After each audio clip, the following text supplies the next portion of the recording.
नमस्कार। आप देख रहे हैं संतोष पाठक ऑफिशियल। मेरे साथ हैं संतोष पाठक जी। स्वागत और अभिनंदन।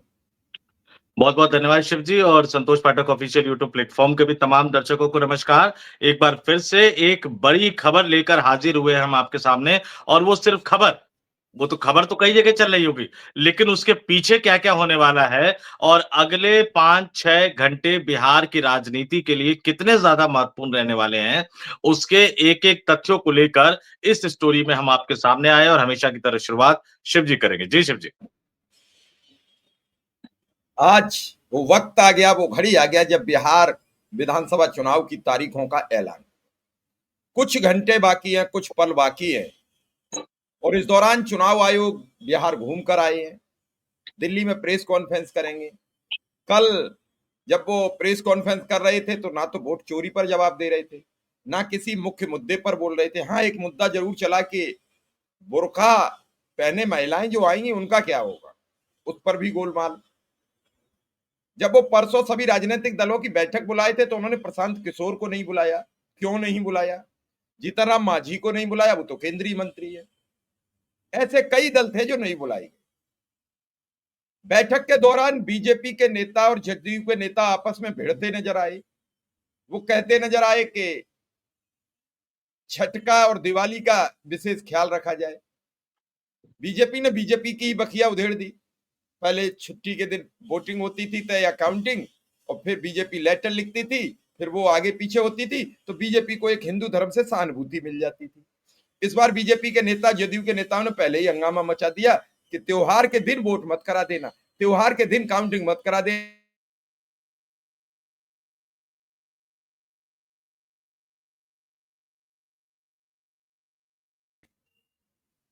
अब इस सब प्रकरण के पीछे क्या है, कौन है, क्या वजह है, चुनाव आयोग आज क्या करेंगे, क्या क्या खास निकाल के लाए हैं, बिहार गए तो क्या समझ में आई, कितने चरणों में होगा, इस सब पर बातचीत करेंगे। संतोष पाठक जी के सूत्र कुछ काम कर रहे हैं, तो क्या बताया है सूत्रों ने पाठक जी?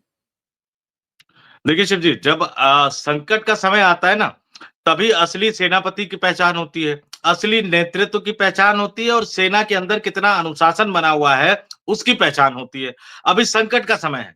भारतीय जनता पार्टी के नेताओं के हाथ पांव फूलते नजर आ रहे हैं और जिसका आपने थोड़ा बहुत जिक्र किया उसका विस्तार से आगे मैं बताऊंगा और उसमें आपको निकल कर आएगा कि भारतीय जनता पार्टी के अंदर किस तरह की खलबली मची हुई है। ज्ञानेश कुमार ने जिन राजनीतिक दलों को बुलाया उसमें राष्ट्रीय राजनीतिक दल थे और उसमें बिहार में जो मान्यता प्राप्त क्षेत्रीय राजनीतिक दल है उनको बुलाया गया था। जीतन राम मांझी साहब की दिक्कत तो यही है, वो बीजेपी से 20 सीट मांग रहे हैं कि भैया 20-22 सीटें दे दो ताकि राज्य में हम मान्यता प्राप्त दल बन सके, ताकि अगली बार चुनाव आयोग हमें भी बैठक के लिए बुला सके। प्रशांत किशोर की पार्टी के लिए पहला आम चुनाव एक बड़ा चुनाव है, तो अभी उन दोनों राजनीतिक दलों को मान्यता नहीं मिली है। लेकिन मोदी का विजन, बीजेपी का एजेंडा, इतना कंफ्यूजन क्यों है भाई? और अगले कुछ घंटे एक सबसे बड़े राजनीतिक घंटे के रूप में क्यों निकलकर सामने आ रहा है भारतीय जनता पार्टी के लिए? क्योंकि फैसले की घड़ी आ गई है। देश के प्रधानमंत्री नरेंद्र मोदी ने तमाम प्रोटोकॉलों को धत्ता बताकर पूर्व राष्ट्रपति को भी कामकाज पे लगा दिया। राष्ट्रपति क्या होते हैं? राष्ट्रपति इस देश का सर्वोच्च पद होता है। राष्ट्रपति से बड़ा कोई पद नहीं होता। राष्ट्रपति रिटायर हो जाने के बाद आमतौर पर सरकार के अंदर कोई काम करते नहीं थे।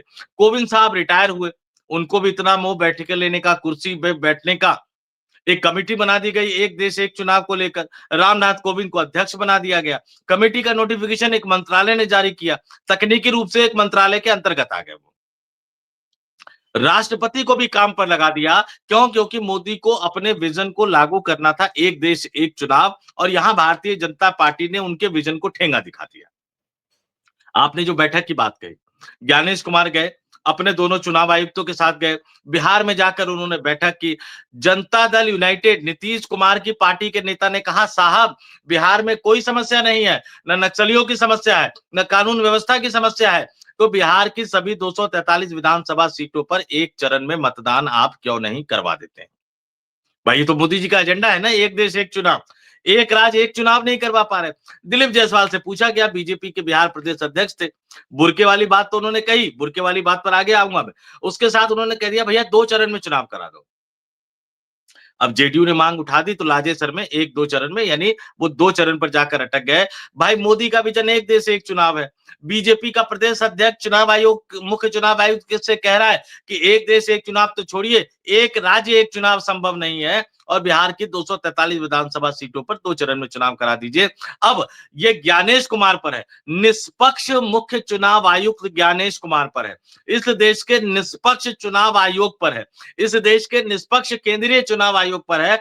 4 बजे जब प्रेस कॉन्फ्रेंस करने के लिए वो बैठेंगे, 15-20 मिनट तो वो कई तरह की बातें करेंगे, बातें घुमाने में वो भी राजीव कुमार की तरह माहिर है, और बाद में 4:30 के आसपास हो सकता है चुनाव की तारीखों का ऐलान करे। तो हमें देखना होगा कि वो बीजेपी की बात मानते हैं, यानी 2 चरण में चुनाव, या नीतीश कुमार की बात मानते हैं यानी 1 चरण में चुनाव। लेकिन उससे पहले जो बड़ी खबर निकलकर मेरे सामने आ रही है शिव जी, कि भारतीय जनता पार्टी में ऊहापोह की स्थिति है। भारतीय जनता पार्टी को समझ में नहीं आ रहा कि कैसे डील करे। जिस तरह से सम्राट चौधरी को बेनकाब कर दिया है, जिस तरह से प्रशांत किशोर ने सम्राट चौधरी को लेकर एक-एक करके बेनकाब कर दिया है, सम्राट चौधरी सफाई नहीं दे पा रहे हैं। टीवी चैनल की डिबेट में जा रहे हैं और जितना ज्यादा वो बोल रहे हैं उतने ज्यादा उनके वोट कम होते जा रहे हैं। दिल्ली में एक बैठक हुई, बड़ी बैठक हुई, और उस बड़ी बैठक में सम्राट चौधरी के प्रभावों पर डिस्कशन हुआ, और अब ये बीजेपी को समझ में नहीं आ रहा कि डील कैसे करे। एक बड़ा तबका है जो ये मान रहा है कि बिहार में नए लोगों को खड़ा करना चाहिए, और जैसे गुजरात में किया हमने, इन सबसे इस्तीफा दिलवा देते हैं, नए लोगों को सामने रखेंगे, एक पे ठीकरा नहीं फूटेगा। लेकिन दूसरी तरफ कुछ लोग कह रहे हैं कि भाई सम्राट चौधरी कोई भाजपाई थोड़ी है, कि आप उनको घर बिठा दोगे वो चुपचाप घर बैठ जाएंगे। पता लगा आपने उप मुख्यमंत्री का पद छीना, वो अलग पार्टी बनाकर चुनाव मैदान में उतर गए या निर्दलीय खड़े हो गए, तो आप क्या करेंगे? जातिगत आधारित वोट बैंक तो है। तो बीजेपी सम्राट चौधरी से डर रही है, सम्राट चौधरी पे एक्शन लेगी या नहीं लेगी, ये आज 4 बजे से पहले पता लग जाएगा कि क्या बिहार की सरकार में भी कोई बड़ा बदलाव होने जा रहा है। मेट्रो का उद्घाटन होगा, योजनाएं कई तरह की कर ही रहे हैं, कई तरह की योजनाओं की घोषणा नीतीश कुमार लगातार कर रहे हैं। मुख्यमंत्री जो महिला जो उद्यमी योजना थी, उनको प्रधानमंत्री नरेंद्र मोदी साहब ने हाईजैक कर लिया, पैसा बिहार सरकार का, लेकिन उसकी घोषणा किसने की? दिल्ली में बैठकर देश के प्रधानमंत्री नरेंद्र मोदी ने की। लेकिन सम्राट चौधरी एक ऐसा मामला बन गया है शिव जी, जो न उगलते बन रहा है, न निगलते बन रहा है, और आज फिर ये पता लगेगा कि चुनाव आयोग कितना निष्पक्ष है, चुनाव आयोग कितना पारदर्शी है। आज शाम को 4 बजे बिहार में विधानसभा चुनाव की तारीखों का ऐलान होने जा रहा है। मैं फिर कहूंगा, बड़े-बड़े तामझाम, बड़े-बड़े पत्रकार, बड़े-बड़े सूत्र, लेकिन हमने 1 महीने पहले ही बता दिया था कि चुनाव आयोग किन तारीखों के बीच में चुनाव की तारीखों का ऐलान कर सकता है, और ये भी बता दिया था कि 2 चरण में चुनाव होंगे। देखते हैं, पहला तो सही हो गया, अब 2 चरण में चुनाव वाली जो बात मैंने कही थी, वो आज ज्ञानेश कुमार क्या घोषणा करते हैं। लेकिन एक बड़ा चुनाव, इस साल यही एक सबसे बड़ा चुनाव है, और बिहार ने हमेशा इस देश की राजनीतिक दिशा को एक नया रास्ता दिखाने का काम किया है, और इस बार बिहार के मतदाताओं पर एक बड़ी जिम्मेदारी है शिव जी, कि वो इस देश के लोगों को, इस देश के अन्य राज्यों के लोगों को एक नई दिशा दिखाने का काम करते हैं, नहीं करते। क्योंकि बिहार का जो चुनावी नतीजा आएगा शिव जी, इसका असर अगले साल जिन राज्यों में चुनाव होने वाला है, बिहार के पड़ोसी राज्य पश्चिम बंगाल, पश्चिम बंगाल से थोड़ा-सा आगे बढ़ जाइए तो असम, उसके बाद दक्षिण भारत के केरल और दक्षिण भारत के तमिलनाडु, पुडुचेरी में भी चुनाव है। तो बिहार का जो नतीजा आएगा, वो अगले साल इन 5 राज्यों के चुनावी नतीजों में भी आपको दिखता हुआ नज़र आएगा।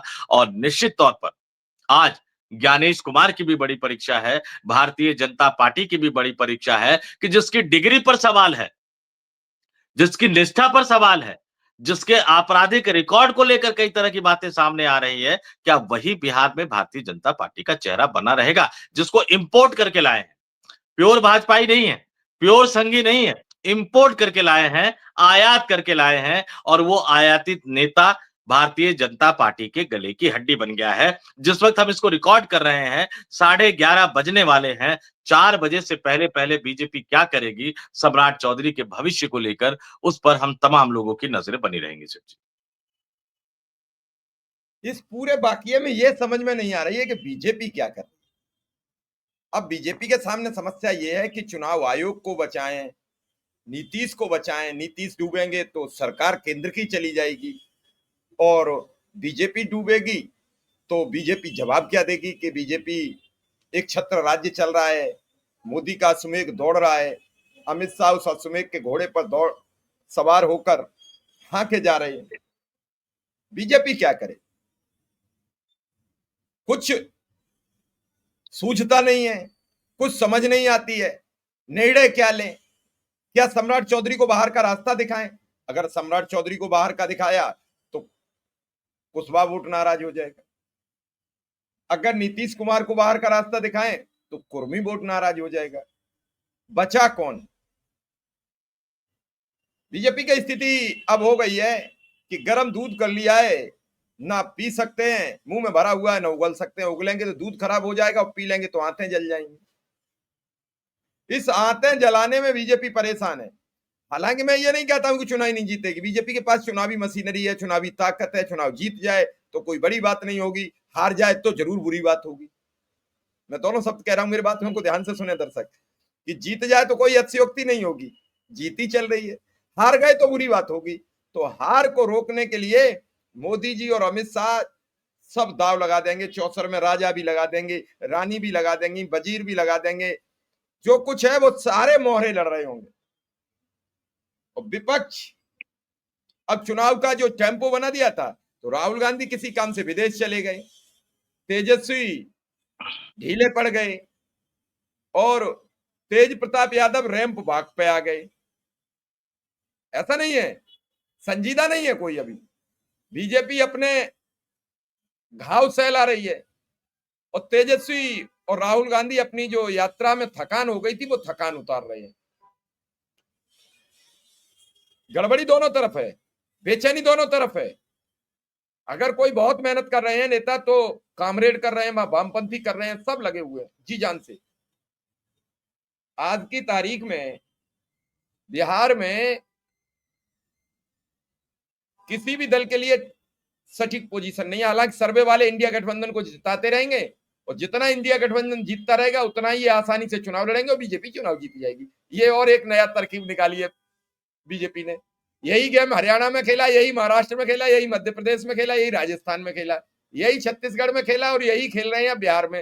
रोज सर्वे में इंडिया गठबंधन को बढ़त मिलेगी, और इंडिया गठबंधन अब सीट बंटवारे पर जूता चलाता रहेगा, क्योंकि हमारी सरकार बनेगी, हमारी सरकार बनेगी, और इतना जूता चलेगा कि बीजेपी चुनाव जीत जाएगी। यह है सच और हकीकत। बीजेपी के इस समय वहां होंगे तो लगभग 200 सांसद, 500 विधायक वहां प्रचार प्रसार में उतरे हुए हैं। चुनाव कौन हराएगा? विपक्ष बताए कितने सांसद, कितने विधायक वहां चुनाव में उतरे हुए हैं, बताए। बहुत कुछ साफ हो जाएगा आज शाम की बैठक के बाद, और 3 दिन बाद बहुत कुछ साफ हो जाएगा प्रत्याशियों की सीट बंटवारे और सूची आने के बाद। संतोष जी, और क्या हो सकता है बिहार में? क्या नए बदलाव हो सकते हैं? देखिए, सीट बंटवारे को लेकर जो है, तो आज ये खबर आ रही है कि महागठबंधन की बैठक होगी, यानी तेजस्वी यादव जो उनकी कोऑर्डिनेशन कमेटी बनी है, उसकी महागठबंधन की बैठक होगी। जहां तक एनडीए गठबंधन की बात है, जो नए चुनाव प्रभारी बनाए गए केंद्रीय मंत्री धर्मेंद्र प्रधान, वो पटना के दौरे पर है, और तकरीबन उन्होंने सभी सहयोगी दलों के नेताओं से बात कर ली है। मोटे तौर पर सीट बंटवारे को लेकर एक वही फॉर्मूला बन गया है, जिस फॉर्मूले के बारे में मैंने तकरीबन 2 महीने पहले अपने यूट्यूब चैनल पर बताया था कि सीट का बंटवारा किस तरह से होगा। लेकिन बीजेपी के गले की फांस जो बनी हुई है, वो 2 चीजें बनी हुई है सिर्फ। नंबर 1, सम्राट चौधरी का क्या करें? उनको समझ में नहीं आ रहा है कि क्या करे सम्राट चौधरी का। सम्राट चौधरी अगर भारतीय जनता पार्टी के नेता होते तो साइड कर दिया जाता, वो उफ तक नहीं करते। लेकिन उनको पता है कि अगर सम्राट चौधरी को साइड किया आपने तो उफ नहीं करेंगे। वो कई चीजें खोलते हुए नजर आएंगे कि वो कौन नेता था जो राष्ट्रीय जनता दल से लेकर उनको भारतीय जनता पार्टी में आया था। वो कौन नेता था जिसने भारतीय जनता पार्टी में उन्हें प्रदेश अध्यक्ष बनाया था। वो कौन नेता था जिसने भारतीय जनता पार्टी की तरफ से नीतीश कुमार की सरकार में उनको उप मुख्यमंत्री बनाया था। वो तमाम लोगों की पोल खोलते हुए नजर आएंगे, और उसमें क्या डील हुई, किसके साथ डील हुई, सबका पोल पट्टी खोल देंगे। इसलिए पहला डर तो ये बना हुआ है। दूसरा डर जो बना हुआ है, होता क्या है, जब बुरा समय आता है तो आपकी राजनीतिक गोटियां सेट नहीं बैठती। ये तय है कि तकरीबन 30% विधायकों के टिकट काटे जाएंगे। लेकिन डर ये है कि जिनका टिकट आप काटेंगे वो दूसरे राजनीतिक दलों से टिकट ले लेंगे। प्रशांत किशोर तो हो सकता है कि आने अगले कुछ दिनों में अपने उम्मीदवारों का ऐलान कर दे, लेकिन एक और राजनीतिक दल बन चुका है तेज प्रताप यादव साहब का, लालू यादव के बड़े बेटे का।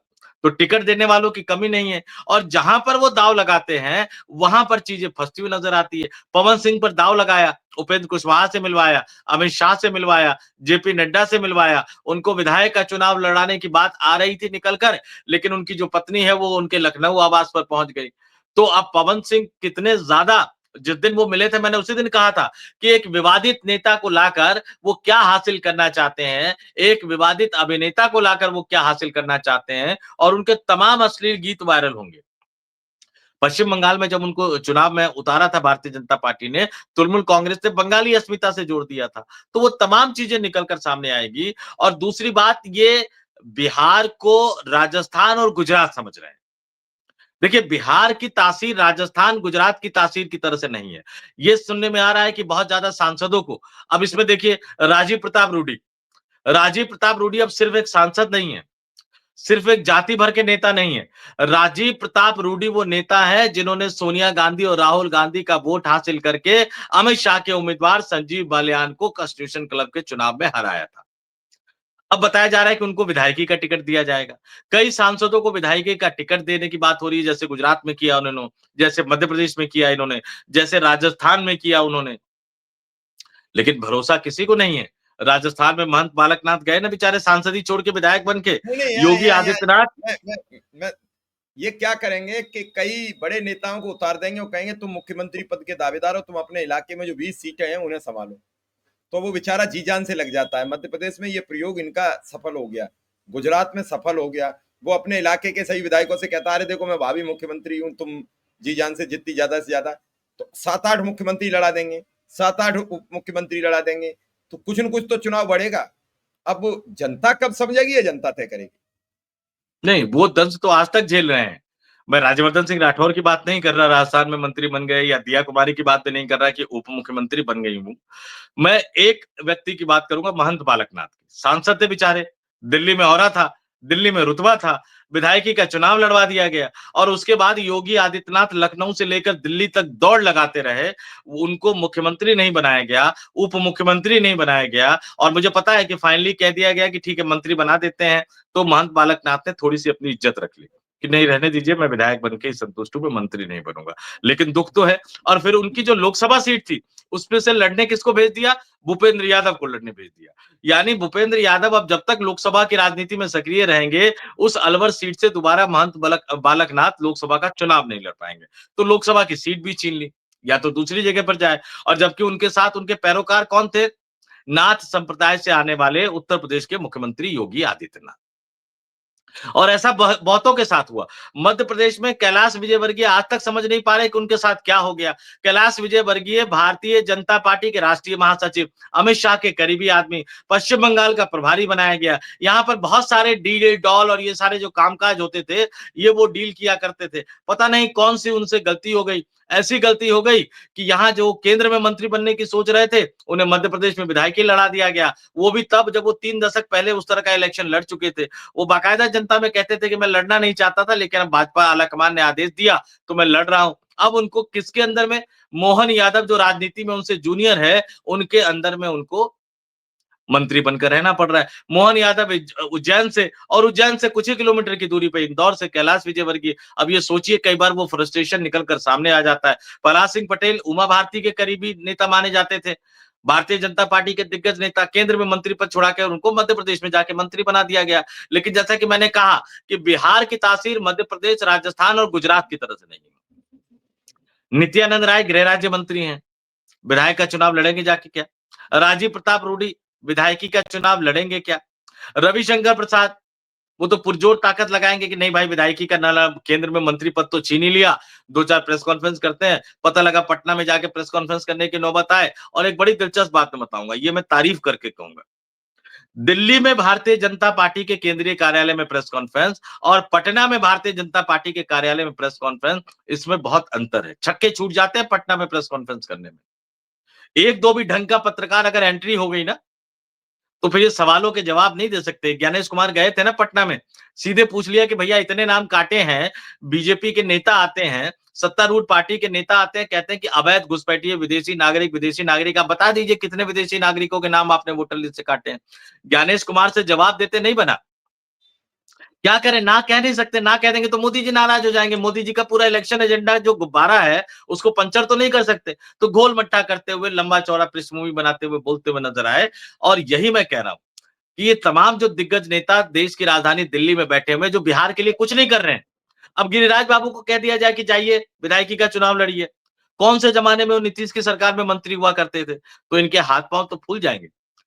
लेकिन दिक्कत इनकी नहीं है, इनको तो कुछ ना करके पार्टी अनुशासन ये सब करके इनको बना लिया जाएगा या फिर डंडा दिखा दिया जाएगा, डर और खौफ का जो डंडा होता है। दिक्कत सम्राट चौधरी की है, क्योंकि सम्राट चौधरी इनके हाथ से बाहर निकल गए हैं।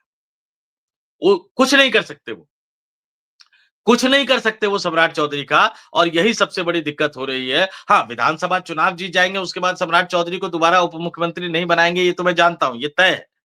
लेकिन विधानसभा चुनाव में प्रशांत किशोर जो अड़े हुए हैं, और एक बड़ी जानकारी बता दूं, दिल्ली से बीजेपी के एक बड़े नेता ने प्रशांत किशोर से जो है संपर्क साधने की कोशिश की थी।